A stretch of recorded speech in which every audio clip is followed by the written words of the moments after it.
Good evening, Lutz, and welcome to News at 9. I'm Devere Dudley. And I'm Matthew Gady. Here's a look at our top stories.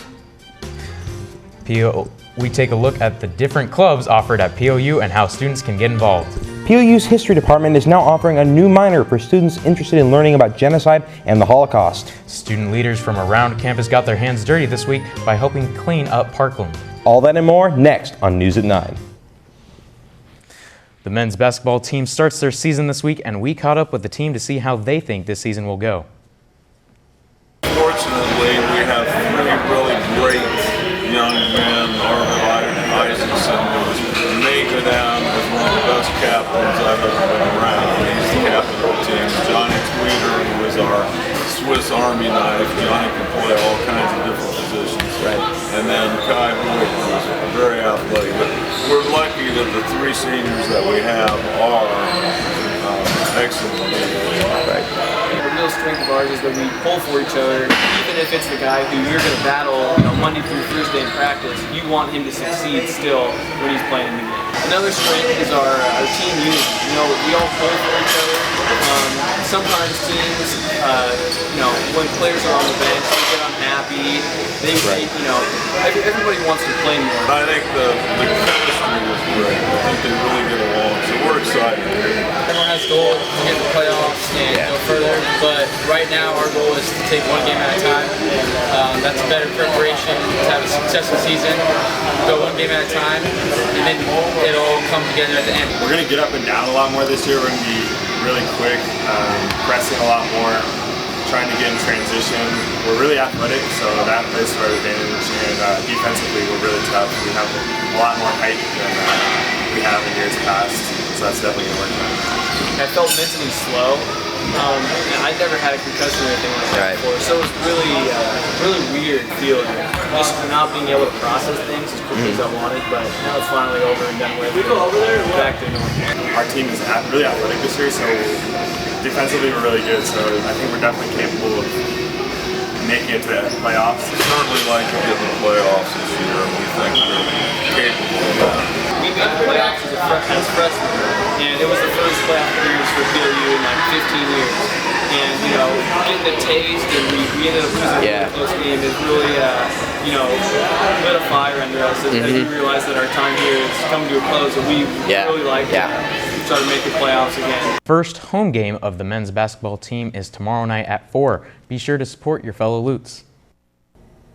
Last Thursday night, clubs from around the PLU community gathered in the Anderson University Center to encourage students to get involved in clubs that are around them. Thursday, November 7th, students gathered in the Regency Room in the Anderson University Center to look at the clubs PLU has to offer. I represent the Queer Ally Student Union, or QASU for short. We're a club that focuses on queer justice on campus, so that doesn't mean that you have to necessarily identify a certain way. You could be LGBTQ, alphabet soup, or an ally or anything. It's just about what you're passionate about and how you want to contribute to the club and bring that to the community. We do a lot of stuff, so it's kind of a mix between, we meet every week in the D Center, so a lot of times we'll have a mix between event planning as well as some discussion or a little fun event that we do. So we kind of have our own community that we build. We'll also try and figure out how to engage PLU at large with different events. I represent University Christian Fellowship. Our club's whole mission and goal is to be the hands and feet of Jesus through genuine community, through loving and serving PLU and Parkland, and we really enjoy having anyone come out.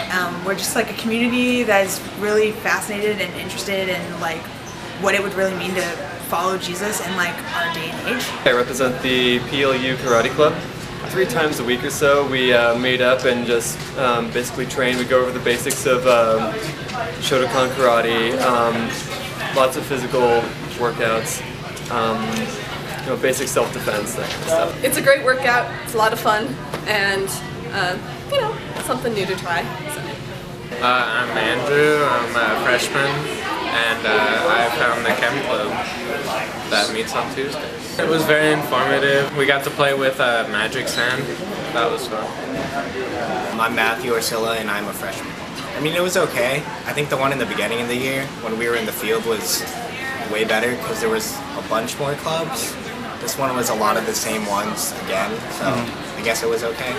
Hoping to create a space for PLU students to come together and learn about Latin dance and culture, the group Latinos Unidos organized a Salsa Night in the Cave last Friday.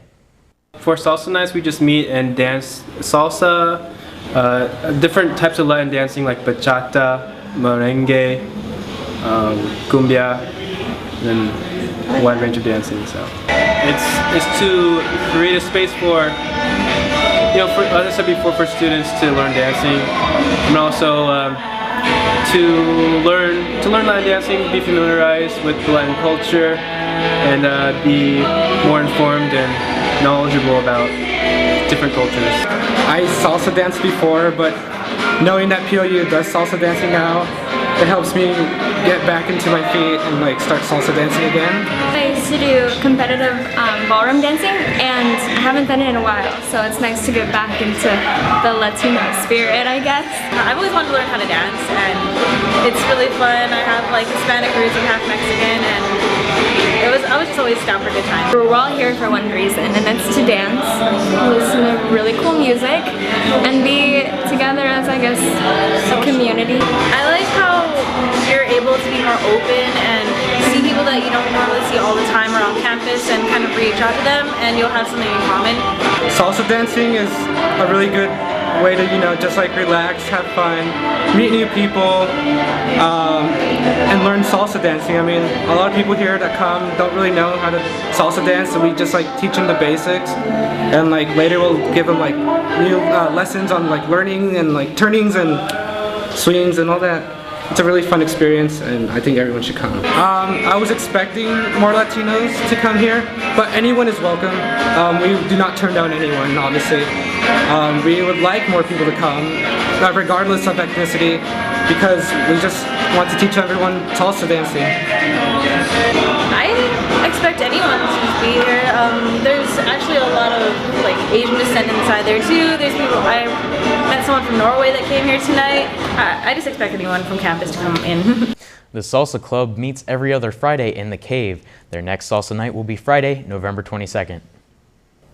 The Museum of Glass is hoping to bring some culture to the university students with an event called Gather. On November 22nd, the downtown Tacoma Staple will have free admission for university students between 6:30 and 10:30 p.m. Located in the heart of downtown Tacoma, the Museum of Glass hopes to appeal to the university student scene with their annual event called Gather. There will be a DJ, dancing, refreshments, and a bar for other age attendees. All the regular exhibits will open for students to see, and there will be opportunities for hands-on activities as well. 20 students who pre-register will get the chance to blow their own glass project, while others will be able to participate in glass fusing. The event is the brainchild of University Student Museum Advisory Committee. 5 PLU students serve on the committee, as well as representatives from local universities. The Museum of Glass was interested in engaging university students.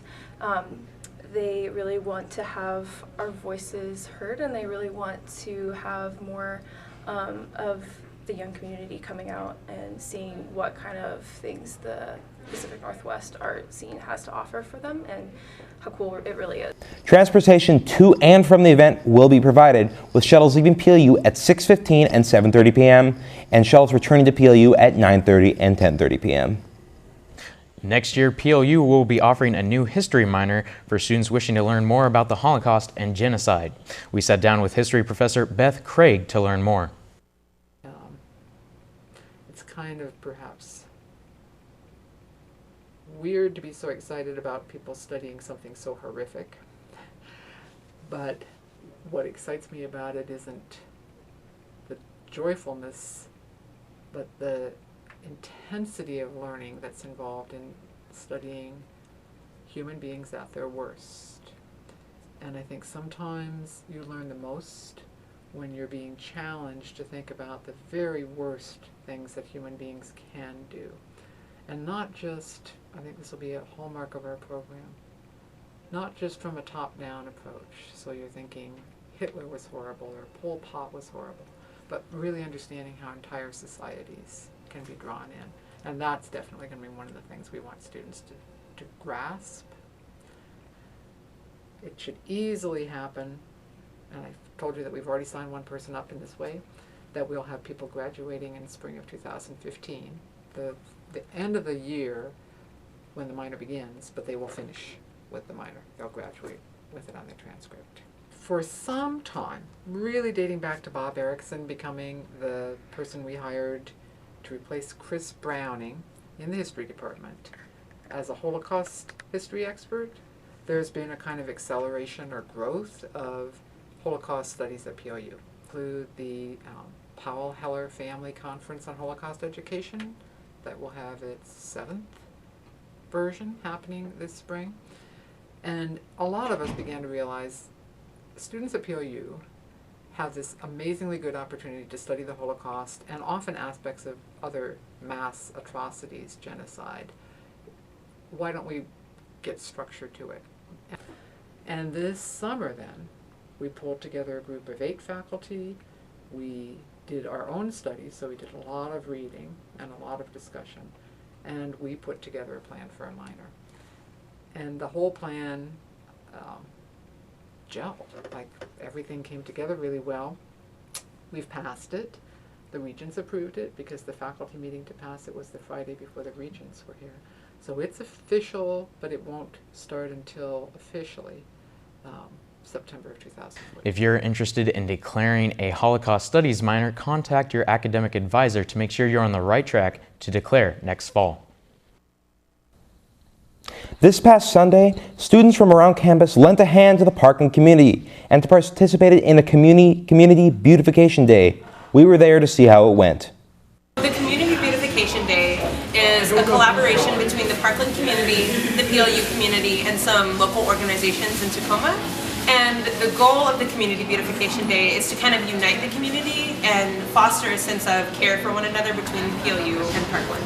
You can volunteer in our community garden, you can volunteer in our habitat restoration site, you can volunteer cleaning litter from the streets. So I'm one of 2 habitat restoration coordinators. The princess came to me and asked me to kind of host a session, and I had just gotten a load of plants that I was offered by a community member around here, so I think that tied really well in, and now I have, that's what all these people are planting right now. All the species that they're planting are native. Just behind me they planted some sword ferns, some bracken ferns, some maidenhair ferns. We have vanilla leaf, salal. It's important for people to attend because, one, we live in Parkland, and so care for our community is care for ourselves. And it's also a really good way to show the Parkland community that PLU isn't just situated here, but also like involved here. I'm hosting one of the site events here in the community garden. Today mostly we're working on weeding out a couple of the last beds that we need to weed out before winter, and then mulching the beds. That way the plants that we've planted there will survive over the hard winters. There's a lot of people that think you can't grow food in Washington in the wintertime, and it's just not true. In the past, we've had an hour work so far, and we've gotten more done than we could have gotten done in 4 different work parties of 2 hours each. This Community Beautification Day is something that we hope to see happen at least twice a year, once in the fall and once in the spring from now on. So hopefully our efforts will continue to grow. If you are interested in getting involved with the PLU community, contact CCES for more information. The next Community Beautification Day will hopefully be during the spring semester. How much should you worry about your kid's Facebook page when college admissions season rolls around? What a new study says about admissions officers checking students' social media pages. You may want to take a closer look at your kids' Facebook and Twitter pages before they send out their college applications. A recent study from Kaplan says 31% of 381 admission officers surveyed say they check an applicant's Facebook page or other social media pages to learn more about them. That's up 5% from last year and is the highest percentage yet. But you may not have to be too worried. The number of admission officers who say they found something that would hurt an applicant's chances dropped 5% from last year to 30%. Forget Black Friday, Thanksgiving is the day to cash in on big deals at Walmart. This year's sale bonanza starts earlier than ever at 6 p.m. on Thanksgiving Day. That's 2 hours sooner than last year. Walmart says it's just trying to keep up with competitors who are also opening earlier this year. A scare at Children's Hospital of Wisconsin today. The Milwaukee area hospital was placed on lockdown after reports of shots fired. Milwaukee County Sheriff David Clark said the incident happened after police confronted a man in the hospital's neonatal intensive care unit with an arrest warrant. The sheriff says the man then ran from police and pulled out a handgun. Police opened fire on the man, shooting him. The suspect is being treated for his injuries. No one else was harmed. Facebook reportedly offered to buy Snapchat for $3 billion of all cash money. And Snapchat turned it down. Snapchat is a smartphone app that lets people send photos and messages that self-destruct after they are seen. It's popular with teens and young adults. Los Angeles-based Snapchat has not generated any revenue to date, but has raised about $73 million in funding from investors, and it's repeatedly being courted by other buyers. Facebook and Snapchat have not commented on the reported offer. The UN has appealed for more than $300 million in international help for the Philippines. So far, more than $96 million has been pledged by more than 30 countries and organizations. That's along with thousands of private donations from around the world. Most of the funding comes from three sources. The UN, the UK, and the US are providing nearly 3/4 of the promised aid so far. China is also stepping up its promise of aid to the Philippines after an initial pledge of $100,000 brought some heavy criticism. Beijing now says it will donate $1.6 million worth of relief supplies, including blankets, tents, and other materials. China and the Philippines have long been at odds over islands in the South China Sea, which both claim as their territory. Stay tuned, and we'll be back after this next commercial break. Next is Beyond the Brochure. This week, Natalie DeFord will be sitting down with PLUtonic's president, Brandon Hell. So here's the deal. I can show you a bunch of footage of third world countries with starving children and roofless shacks. But you've seen that all before. I can play on your emotions and explain to you why you have it so good and you owe it to the world to go out there and help others. But you already know that. The truth is, this is nothing new to you, but the world is still waiting for people like you. So what are you waiting for? Peace Corps. Life is calling. How far will you go? This new phone is awesome. It has made my life so much easier. You know, I get kind of bored when I'm driving and I need to know what's going on. So now, with this huge screen, a keyboard, and a ton of apps, I can get a text and write back right away, no problem. It's like I barely even have to look at it.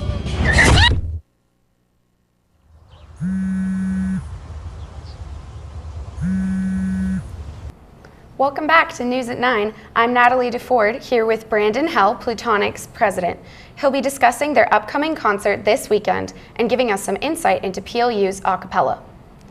So Brandon, can you give us a little background information on PLUtonic and Harmonic? Yes, PLUtonic was founded around '07 by Jesse Hull and Alex Berg, and PLUtonic and Harmonic were initially one a cappella group combined, and then they decided to split up and do female and male a cappella group, because why not? For those who don't know, what does a cappella mean? A cappella means singing without any instruments, so like just completely with the voice, and that's what we do. And when is your concert this weekend? This weekend, our concert is Sunday. There's two concerts actually, 2 o'clock and 4 o'clock p.m. in Lagerquist Hall in MBR. So it's free and it's going to be great. So. And what can students have to look forward to at your concert this weekend? We do, I mean, so much fun stuff. We have brand new songs. We have, you know, jazz songs, and it's always a great time. So if you come to the concert, you're going to be seeing a lot of high energy, really talented people on stage, and it's going to be a lot of fun. It's not really formal either. So. Mm-hmm. And how much are tickets, and where can they be purchased? Usually there are tickets for these events, but this event is completely free, and so you just walk in and you just have a great time. You don't have to buy any tickets first. And as I remember, PLUtonic and Harmonic did well competition-wise last year. Can you tell us how well you did? Yes, last year we competed at the ICCA competition. That's the International Competition of Collegiate Acapella. If you watch Pitch Perfect, then you'll know the male and female group advanced to quarterfinals and then to semifinals, and that's kind of what happened with us. We had Harmonic place second at quarterfinals, and that was at Western Washington University. And we placed first, and so we were the top two groups, and we advanced to semifinals, which was in California, University of Southern California, and we placed third there, so that's a big deal, and we were honored just to be at semifinals, and it was a great time. So that's what we did last year, and hopefully we can do it again. So what is your favorite part about being involved with PLUtonic? Just imagine, doing the most fun thing that you can think of with your favorite people, like your best friends. That's what PLUtonic is. We're just a bunch of, fun-loving guys, and we're great friends with each other. So we come to rehearsal, and it's not any kind of work. It's very family. It feels like a family, and singing is what we love to do. So we just come together, and we have great experiences together and sing. That's all we can ask for. And are you going to have auditions again next semester? That is a discussion that we've had. It all depends on who comes back and who leaves. Usually we keep all the people, but in this case we may lose a member or two. If that's the case, then we most likely will audition for next semester, but currently as it stands, we won't have to. So that's what we're looking at. And are there going to be more a cappella concerts throughout the year? There will be. This fall concert is this Sunday, so that's what that is. It's the fall concert. And then next semester you can look forward to a number of different performances, which we have yet to name because they come up, as it comes, as time goes. But we do have scheduled a spring concert and an amphitheater concert that we do in the amphitheater right outside of MBR. And that's those are both completely free. Concert attendance as well for the music students. So if you go on the Facebook page, which I'll talk about later, I think, Facebook page, you can find all the concert dates and times, and everyone's welcome to come. And do you have any upcoming competitions? We do. ICCA, like I mentioned, is the competition we try to do every year. We just submitted our audition tape, and if they like us again, then they will have us come back. But other than that, I don't think there's any other competitions that that we have planned to do this year. There are concerts though, so keep an eye out for those. Right, and how do you pick which songs to sing? That's a fun process. A lot of it is actually just talking to people and saying like, hey, on our Facebook page, like, what do you want us to sing? And then we take requests. But a lot of it comes from just ideas within the group, like, hey, we have a lot of jazz songs, maybe for this concert we'll do a pop song or something, And that's when we start talking about what pop song or what song should we do. And it's definitely a group effort. There is a large say by the leadership in what songs we end up doing, but it's very much involved. And if anyone has any suggestions for us for songs to do, just send them to our Facebook page, and we will get back to you. All right. And who arranges your music? That's actually really interesting because over the years, our music has been arranged by a number of different student arrangers. Some big ones were Philip Serino, who graduated a few years ago. He arranged some great PLUtonic songs that we do as classics now at concerts. It's a lot of it is student done, and the difference between a composition and an arrangement, if I may tell you, is composition is what someone writes. So if I wrote a song, it'd be my composition. You could choose to take that song and arrange it, and it would be your arrangement. It's essentially just making it your own and then putting it on paper for us to sing. So we have a lot of different arrangements this year. I've done a couple. Matt Serino, Phil's younger brother, who's our music director, has a few arrangements that we're doing this year. Some new arrangers, Kyle Mitchell and Christopher Glessman, are looking to do some stuff. So it's really student done. But the most important thing to remember is that we don't just only do student arrangements. We do a lot of outside stuff too. Like last year at our ICCA competition, we did an arrangement by a professional a cappella group, and it obviously worked pretty well. So we're not, we're not closed off to any of those suggestions either. Okay. And do you have someone who does choreography for you, or do you come up with it as a group? It's actually a mix of the two. We have a choreographer, Christopher Glessman. He's also the vice president. He is a really talented, athletic, just a very skilled dancer. And he does all of our main choreography for our big shows and our competitions, like ICCA. But for the concerts like fall concert and spring concert, we do a lot of choreography together, figuring it out together. So for this concert, you're going to see a lot of stuff that we worked on our own. Each student had their say in it. So it's a really fun process, and I think it reflects us as people because we all have a say in it. Like, this is who we are, and this is how we express ourselves on stage. Yeah, it's important to really get that balance of all the different parts coming together. Yeah. So which part do you sing, and how do you decide who sings what part? I sing baritone, and I occasionally drop down to bass because right now we have 2 basses, and it's good to have a strong core. But the way we decide is during the audition process. We have them fill out a sheet of paper, and they say if they're a tenor 1, tenor 2, baritone, or bass, and that's how it goes down the line. And if they don't know, we have them sing for us, and then we determine. Tenor 1s are the highest, tenor 2s are right below, and then baritone and bass follow below those. So that's how that process works. Okay. And how can people get a hold of you if they would like to be involved or throw you suggestions? Yes, if you want to get a hold of PLUtonic, you can go to our Facebook page, which is just PLUtonic Acapella, or you can follow us on Twitter, which is _PLUtonic_. And you can also contact me if you want, and my email is hellbj@plu.edu. So if you have any suggestions or questions, or if you want a CD, then you can go ahead and contact us there. All right. And how long have you been singing? It's certainly something you're very passionate about. I've been singing since 1st grade, I guess you could say, because they didn't have choir in kindergarten. And that's essentially why. But a lot of these guys have been doing it forever. You know, some of these guys, you know, were the choir presidents and officers and stuff, so they're very talented and skilled at what they do. And I've been doing it for quite a while, but I don't know if I'm great, but, you know, there's the experience, so. Okay. Well, that's all we have time for today, Brandon. Okay. Thank you so much for being here. Thank you. We'll see you again next Thursday at 9. Check us out anytime at massedmedia.plu.edu. For all the News at 9 crew, I'm Natalie DeFort. Good night.